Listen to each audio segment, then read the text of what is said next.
was the result of Ahab's battle with Ben-Hadad of Syria? This is the question that we seek to answer today as we continue our verse-by-verse study of the book of 1 Kings on Walking Through the Bible. Word the glory of his cross. Today we're going to be discussing 1 Kings chapter 22, verses 29 to 40. But before we do that, let's read the passage. If you have a Bible with you, turn to 1 Kings chapter 22, verse 29. But if you don't have a Bible, don't worry. Just follow along with us on the screen.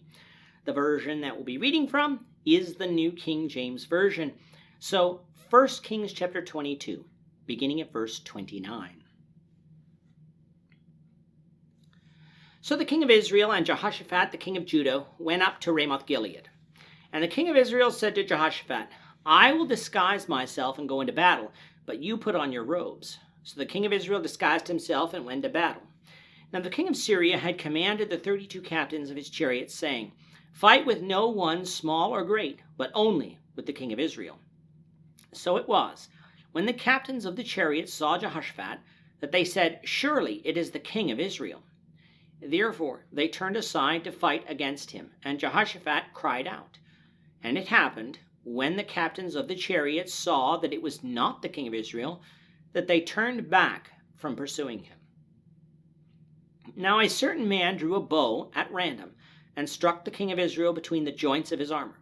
So he said to the driver of his chariot, Turn around and take me out of the battle, for I am wounded. The battle increased that day, and the king was propped up in his chariot, facing the Syrians, and died at evening. The blood ran out from the wound onto the floor of the chariot. Then, as the sun was going down, a shout went throughout the army, saying, Every man to his city, and every man to his own country. So the king died, and was brought to Samaria, and they buried the king in Samaria. Then someone washed the chariot at the pool in Samaria, and the dogs licked up his blood, while the harlots bathed, according to the word of the Lord, which he had spoken. Now the rest of the acts of Ahab, and all that he did, the ivory house which he built, and all the cities that he built, are they not written in the book of the Chronicles of the kings of Israel? So Ahab rested with his fathers. Then Ahaziah, his son, reigned in his place. Ahab had made a treaty with Ben-Hadad, king of Syria, in chapter 20. Ben-Hadad had reneged on this treaty, which would have had Syria return land on the east side of the Jordan back to Israel. And so Ahab wanted to go to battle in order to get it back. Because the Lord was not with Ahab, Ahab turned to Jehoshaphat, king of Judah, who had a larger army at the time than Ahab did. However, before going to battle, Jehoshaphat wanted to hear the word of the Lord on the matter. Ahab had over 400 prophets come before them and say that the Lord was with him. But Micaiah, an actual true prophet of God, told Ahab that those prophets had been given a lying spirit, when in actuality, if Ahab went into battle, Israel would lose the battle and he would die. Now you might think that this type of message would get Jehoshaphat, a righteous king in Israel, to rethink his position. But for some unknown reason, perhaps due to Ahab being his son's father-in-law, Jehoshaphat continued to support Ahab going into battle. We're going to find the Lord's opinion of Jehoshaphat's actions, the Lord willing, when we study 2 Chronicles, so we'll save further comment on that until then. Micaiah was thrown into prison for speaking against the battle, and so Ahab and Jehoshaphat led their armies to battle in the plains of Ramoth-Gilead. On the screen now is a map showing us where this battle took place, which is on the east side of the Jordan River in what would be the tribal territory of Gad. Now, as we have learned from our past studies, the kings of that time actually led their armies into battle, and many times fought in the battle. They would be seen as cowards if they did not do so. But Ahab feared the words of Micaiah that he would die in this battle, so, not wanting to be accused of cowardice and possibly lose his throne, he went to battle in disguise, though telling Jehoshaphat to go in his own royal robes. Was Ahab trying to get Jehoshaphat killed in a plot to reunite the kingdom? Such is unlikely due to the fact that at the time, Israel's army was rather weak, hence why Judah was called to aid in this battle in the first place. And the fact that Judah didn't seem inclined at the time to be ruled by such a man as Ahab, having prospered under the reigns of the righteous kings like Asa and Jehoshaphat for almost 60 years by this point. Rather, what Ahab seems to understand is that Micaiah's prophecy wasn't against Jehoshaphat, but against him.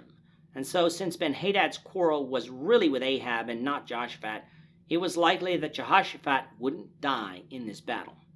In truth, there is no way for Ahab to know this, and by putting Jehoshaphat out there in his royal robes, and Jehoshaphat agreeing to this, Jehoshaphat was putting his life in danger. And wouldn't you know it, during this battle, Jehoshaphat was surrounded by the Syrians. But since Ben-Hadad had given them strict instructions to focus on killing Ahab, they did not kill Jehoshaphat. In truth, when we come to our study of 2 Chronicles, we're going to find that the Lord protected Jehoshaphat from death, thus showing us that the Lord was involved in the results of this battle, just as Micaiah said that he would be.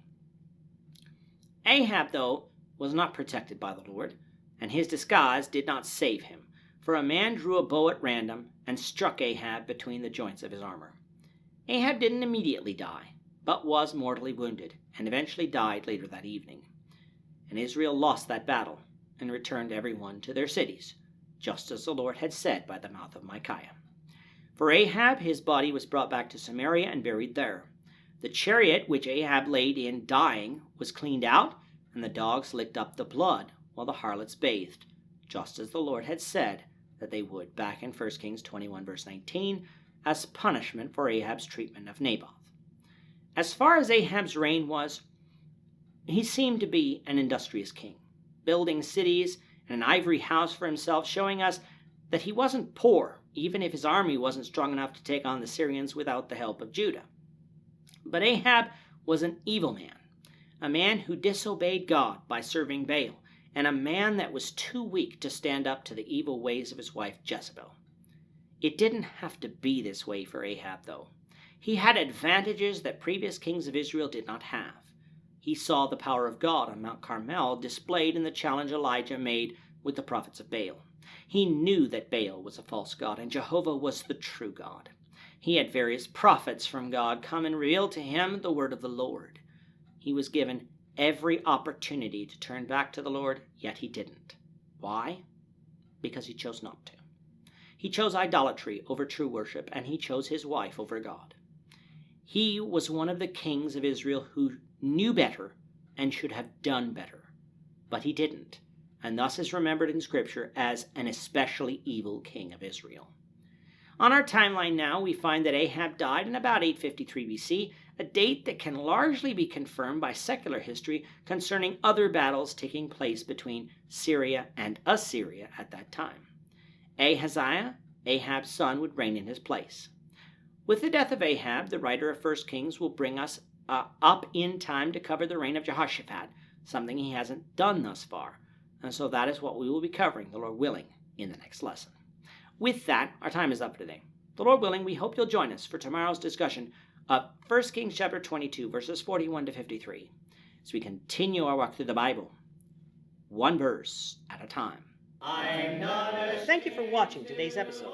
We hope that you found it edifying and ask that you not only subscribe to our channel and podcast, but that you like and share this episode among your friends, so that the saving gospel of Jesus Christ can go out to the whole world.